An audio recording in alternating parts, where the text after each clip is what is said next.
Today, I want to talk to you about my friend Dennis. Dennis is remarkable for many reasons. He's a successful business owner. He's traveled the world. He's donated hundreds of hours volunteering at hospice and making meals for the severely ill.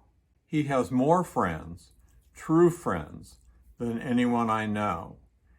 Every day, Dennis lives a meaningful life.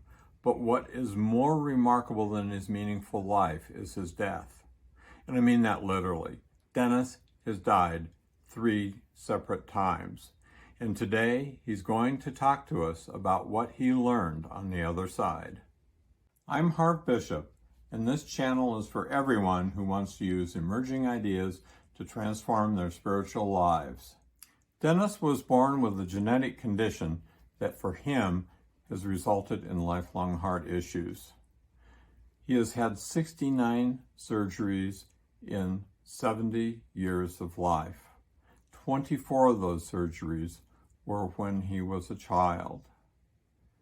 His first near-death experience was at the age of 12 after one of the heart surgeries.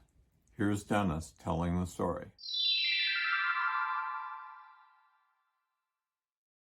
The surgery was 13 hours long, and they made medical history in the sense that it was usually a 24-hour procedure surgery, and I did it in 13 with the aid of not using the heart-lung machine. And that was a major advancement in heart surgery. I spent 2 weeks, I believe, or more, in intensive care. And a fine red-headed nurse helped me to stand up. And she dropped me, unfortunately.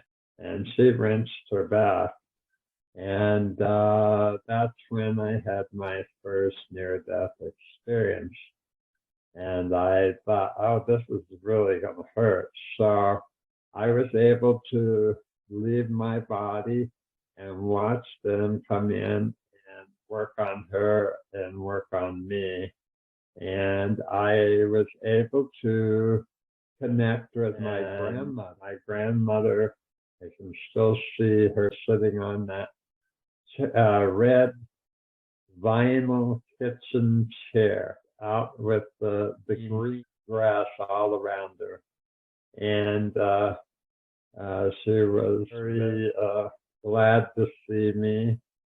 And I thought I was going to be there from now on. And then she gently talked me into that I had to return. My parents would be very upset with me if I didn't go back. I wasn't too worried about that, but anyway, so I did end up, and they were working on resuscitating me in the hospital, so I did go back, and she guaranteed me it would not be a pleasant experience because I had broken ribs again, and it was a long haul. I progressed along, and life was pretty normal. And in October of 1972, I was formally diagnosed with Marfan's. And Marfan's is a connective tissue issue. And usually the individuals do not live much beyond 40. I'm way past that. Yeah, I believe you said that your grandmother had been someone that you had not. Right. You'd only met her when you were either very small or she had passed before you were born? I met her when I was 2, and she died shortly, well, a year or 2 later. So you really had no conscious memory of her? No, I did not. I just had the picture of her sitting in that red vinyl kitchen chair and all the green grass around her. Remarkable, remarkable. Did you start to have psychic experiences as a child? Was that before or after your near-death experience? Or I would say much very much afterwards, not so much before. And I may not have recognized it either, you know, being that young. And it's just a natural thing for me, natural occurrence for me. I don't concentrate on it. It just is. And I don't see anything about me. I see issues about other people, but whether I know my health issues or my future, I really don't ever have that experience. Do you think that would have been there anyway without the near-death experience, or do you see them as linked in some way? From what the people that have researched with me, yes, I think it's a natural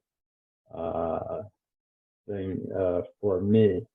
And maybe I have a little more insight into it to actually develop the psychic.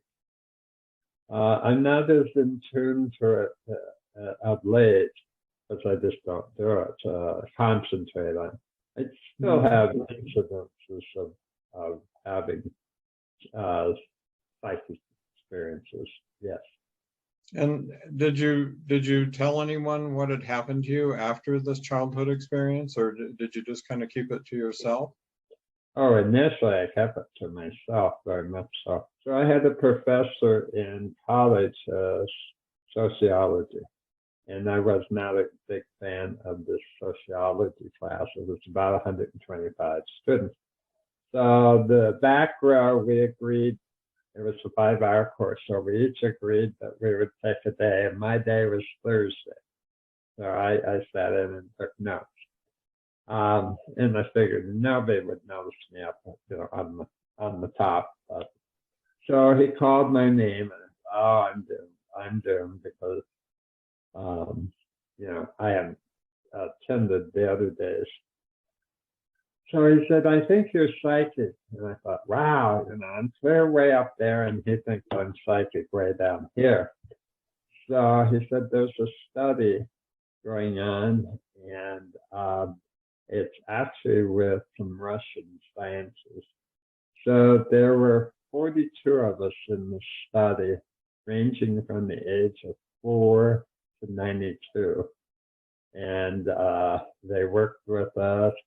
A lot of the study was with cards, with one individual sitting behind a petition, and the other person had to concentrate on what cards might be that the other person was holding. I scored fairly high. I'm sure there were others that scored much higher than me. The 4-year-old, her emphasis was on past lives, and she related much more to her past life than she did present life.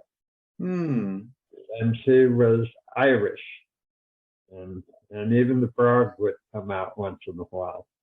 Oh, wait, so she had been Irish in her past life? Right. I'll be darned. Yeah. So, yeah, and there was no boys in it. She was she was the youngest. I was a college student.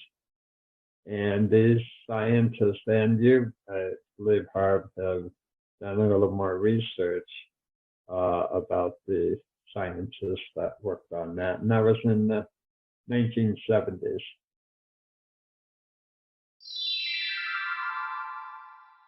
I had gone to the petrified in Arizona, don't have proof, but I think I picked up the Hunter virus. But when I went into cardiac arrest, 9 people came into the room, and they each have their own position, and they don't know each other. They come from all directions. And I thought, I'm not going to stay around for this.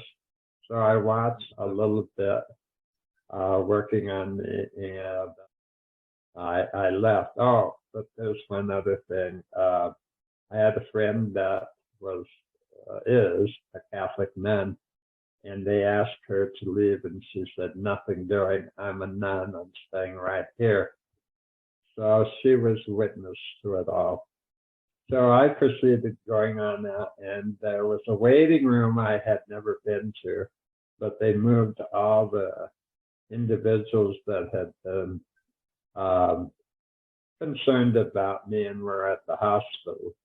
And I identified different chairs they sat on, and the big thing was what they were wearing. I don't know why I was so intense in knowing exactly what everybody wore. I went on to where I grew up on the farm, and the intense colors, and obviously it was in a flash. And the colors were so intense. Then I headed down the tunnel of light, and it was very fascinating. Everything was very fascinating to me. And there were entities, because I can't say they were human because I never got that far, because I got zapped. And they brought me back, and I was extremely angry, but the doctors weren't impressed. I mean, it didn't bother them at all because they were used to being scolded for bringing their patients back. Then, I rested, and they had a crash cart right next to the bed. And so after that, 4 hours passed, and I don't know, magically the nun returned, and I decided to check out again. But they were pretty fast that time and zapped me. But I was headed down. I knew exactly how to get out of there and go to the tunnel. And I got halfway or down the tunnel. And after that, then they revived me again. The nun said, "We're praying for you, and we want you to stay, but we want to know your feelings." And I made the exclamation that I was not sure. I had not decided whether I was staying or going.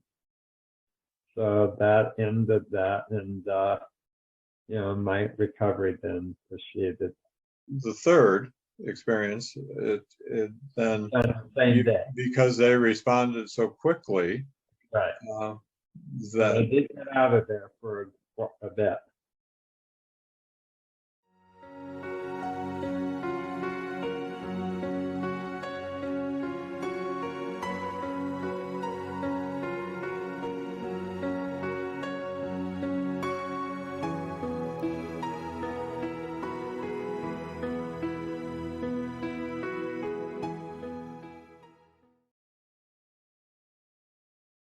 How has all this changed your approach to living? From what we know of you, you never let a single moment go to waste. I try not to. That's true. I don't. And even in this pandemic, I was still pretty brave out there, and I've been very, very fortunate. I haven't contacted any of those little viruses, which I'm very fortunate for. Did take my shots. So I don't know that I could be housebound as much as other people, but because, I guess in my childhood, I spent a lot of time at home and housebound, and I'm over it. So I have no fear of being on the other side. And yeah, that eliminated the fear of that. Also, I don't worry about much. I just don't worry. Um, so I'm living the moment, so to speak. I think if you have enemies on this side, you better get along with them because you'll get stuck with them on the other side, and you'll have to come together. Yeah, we'll have to learn something one way or the other. So, So um, it sounds like it shifted your understanding or of fear of dying for sure. very much so.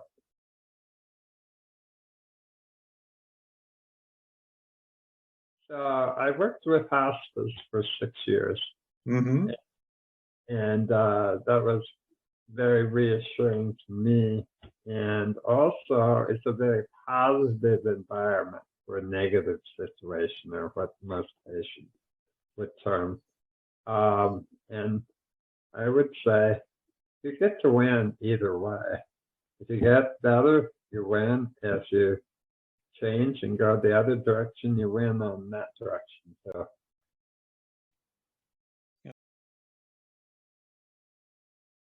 I think I'm quite spiritual, but I don't go much for the religious dogma on each specific religion. I'm more of a free spirit. You've said not everybody wanted to hear that message when you came back. They wanted to believe their religion had special Yeah, status. I've been told that many times. And, so my attitude is be kind. That's, that's the religion. Be kind. And you'll make it through the world. You'll make it through this life. I leave in the morning for the Zen Buddhist Center in New Mexico.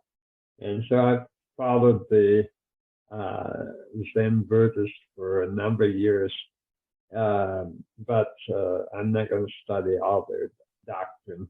And what happened thousands of years ago, I have no control of, and I'm not that much interested in the history. I'm interested in what's happening today and how we can make today a better world now. And one of the stories that you've told about your experiences at the Zen Center in Jemez Springs is that you met the very famous composer, poet, and singer Leonard Cohen. Can you tell us a bit about what he was like? He was a great, he was a very calm, sweet man, low key. Now, when you go to the Zen Center, there's a lot of famous people, and the first thing you have to acknowledge, you will not bother them because they're there to meditate and not be hassled by the general public.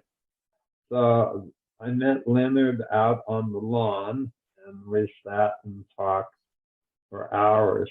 Now we used to have our Zen duty, and so my Zen duty was to prepare, help in the kitchen, and his Zen duty was to clean the bathrooms.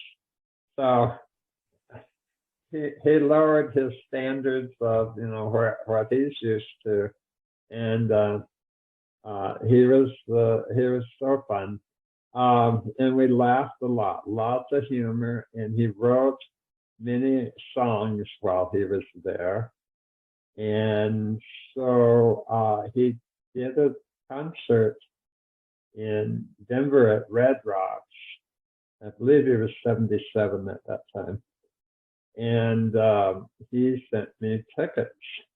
And of course, where else could they be but on the front row center? So that was pretty pretty exciting, and there was 10,000 people in attendance. So getting in and getting out was really a long ordeal. But he was a fine, fine gentleman. What kind of things did you find to talk about with him? Did he talk about his art, or was it more everyday things, or? More everyday, and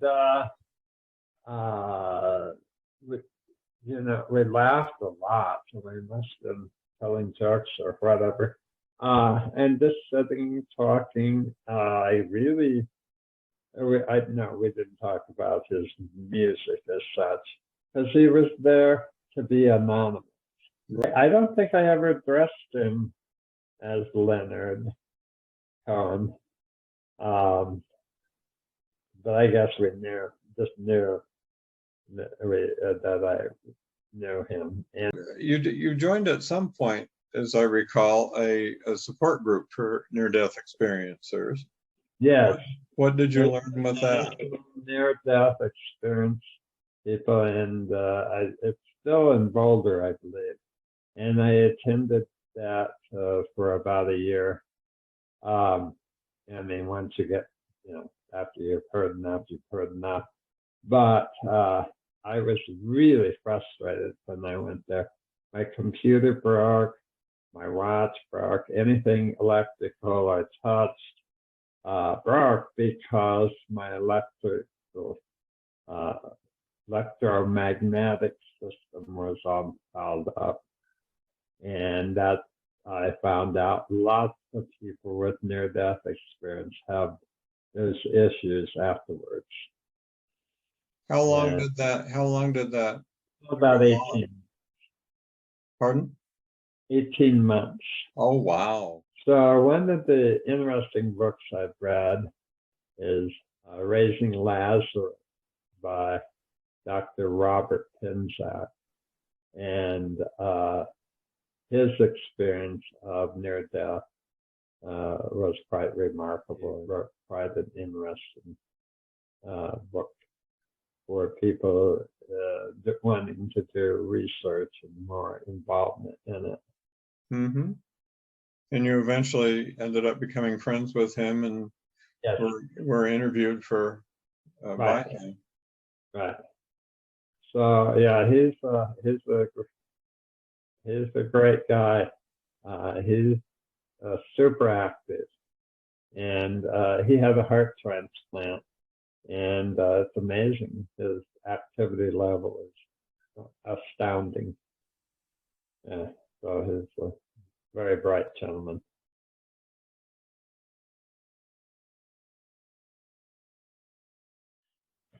So is there anything else you would like to share with our listeners? Be content, be kind, don't have absolute values. You have to be kind of accepting of new changes. And we've certainly had a lot of new changes in the last few years. And enjoy each other and resolve any problems, especially with family members, because I sense you get to have them again if you don't get your issues resolved, and you get to do that in the next lifetime. And yes, I believe in reincarnation, and I will probably hear about that if this goes public.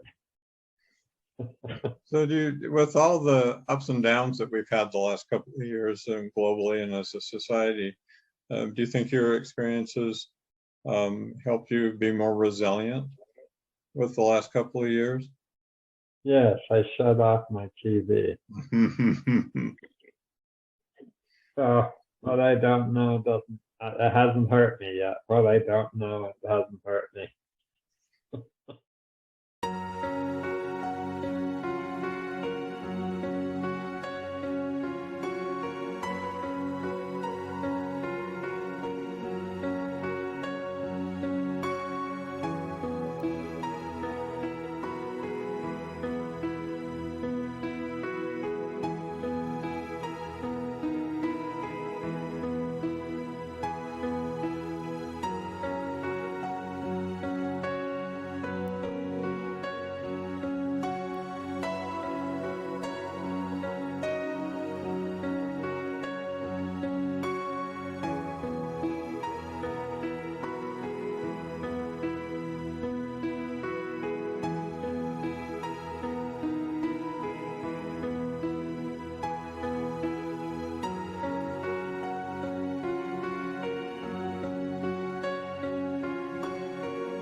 What do you think about near-death experiences? Have you ever had a near-death experience? Leave a comment below. More details about Dennis's story can be found in my article, What Dying Taught One Man About Living. It is available on my website, harvbishop.com, and is linked in the description box below. There you'll find more than 160 articles on manifestation, alternative spirituality, social justice, New Thought, and the paranormal. Make sure to hit the like button and the subscribe button below. It really helps to keep producing content like this.